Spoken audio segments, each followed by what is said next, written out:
right, let's go ahead and talk with Jim McDonough, who is here with us right now. He's Managing Director of Programs and Services for the Institute for Veterans and Military Families at Syracuse University. Good to have you. Thank you so much. Thank you. My pleasure. Glad to be here. Oh, we're all excited to be here. Just a beautiful That's day. Gorgeous. Talk a little bit about the program at Syracuse and what you offer. Yeah, this is a one-of-a-kind place for this country. We've been doing work on a global scale, serving veterans and their families for about 11 years, to be truthful.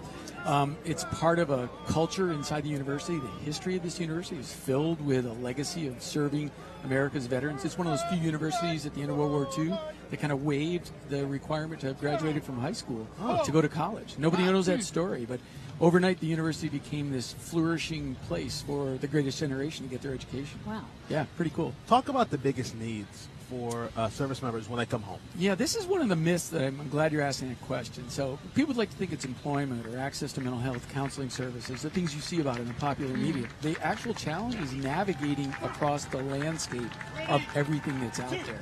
There's so much. It's so complicated to kind of go through this as an individual. And that's kind of like why we're glad to be partnering with the City of New York for the announcement the mayor made today about a single stop to serve veterans and their families.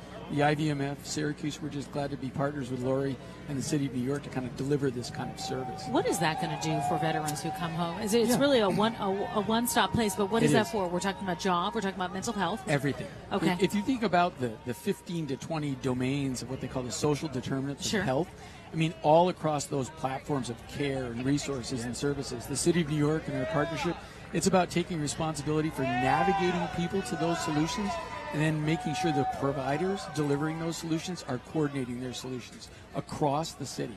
It's really amazing.